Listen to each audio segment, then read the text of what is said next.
Lalbagh palace മധ്യപ്രദേശിലെ indoor നഗരത്തിൻ്റെ അഭിമാന ചിഹ്നങ്ങളിലൊന്നായ ലാൽബാഗ് പാലസിലേക്കുള്ള വഴിയിലാണ് ഞങ്ങളിപ്പോൾ.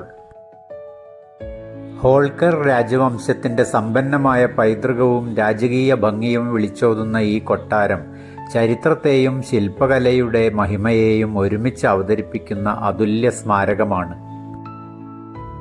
19-ാം നൂറ്റാണ്ടിൻ്റെ അവസാന കാലഘട്ടത്തിൽ നിർമ്മാണം ആരംഭിച്ച ഈ കൊട്ടാരം യൂറോപ്യൻ ശൈലിയുടെയും ഇന്ത്യൻ രാജകീയ ശൈലിയുടെയും മനോഹരമായ സംയോജനമാണ്. പുറത്തുനിന്ന് നോക്കുമ്പോൾ തന്നെ അതിൻ്റെ ഭീമാകാരമായ വാതിലുകളും വിശാലമായ തോട്ടങ്ങളും സന്ദർശകരെ അത്ഭുതപ്പെടുത്തും. ലണ്ടനിലെ ബക്കിംഗ്ഹാം പാലസിൻ്റെ മാതൃകയിൽ നിർമ്മിച്ചതായി പറയപ്പെടുന്ന പ്രവേശന കവാടം ഇവിടെ എത്തുന്ന ഓരോരുത്തരുടെയും ശ്രദ്ധ പിടിച്ചുപറ്റുന്നു.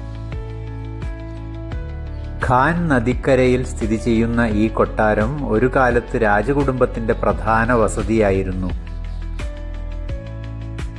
ഇന്ന് ഇതൊരു മ്യൂസിയമായി പ്രവർത്തിക്കുന്നു. ചരിത്രപ്രേമികൾക്കും വീഡിയോഗ്രാഫർമാർക്കും ഒരുപോലെ ആകർഷകമായ ഇടമാണിത്. ഇൻഡോറിലെത്തുന്നവർക്ക് ലാൽബാഗ് പാലസ് ഒരു സന്ദർശന കേന്ദ്രം മാത്രമല്ല, മറിച്ച് രാജകീയ ഇന്ത്യയുടെ മഹത്വത്തിലേക്കുള്ള ഒരു യാത്ര കൂടിയാണ്. ചരിത്രവും കലയും പൈതൃകവും ഒരുമിച്ച് ചേരുന്ന ഈ കൊട്ടാരം മധ്യപ്രദേശിൻ്റെ സാംസ്കാരിക സമ്പത്തിൻ്റെ മികച്ച ഉദാഹരണമായി ഇന്നും നിലകൊള്ളുന്നു. അകത്തളങ്ങളിലേക്ക് കടന്നാൽ രാജകീയ ജീവിതത്തിൻ്റെ ആഡംബര ലോകം തുറന്നുകിടക്കുന്നു. വലിയ ചാൻലിയറുകൾ, മനോഹരമായ ഇറ്റാലിയൻ മാർബിൾ നിലപ്പാടുകൾ, യൂറോപ്യൻ ഫർണിച്ചറുകൾ, അലങ്കാര ചിത്രങ്ങൾ എല്ലാം കൂടി ഹോൾക്കർ ഭരണാധികാരികളുടെ സമ്പന്നമായ ജീവിതശൈലിയെ ഇന്നും ഓർമ്മിപ്പിക്കുന്നു. ഓരോ മുറിയിലും പഴയകാല കഥകൾ ഒളിഞ്ഞിരിക്കുന്നു.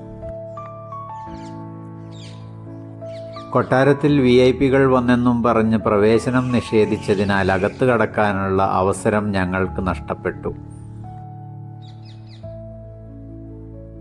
മധ്യപ്രദേശിലെ മറ്റു വിശേഷങ്ങളുമായി നമുക്ക് വീണ്ടും കാണാം.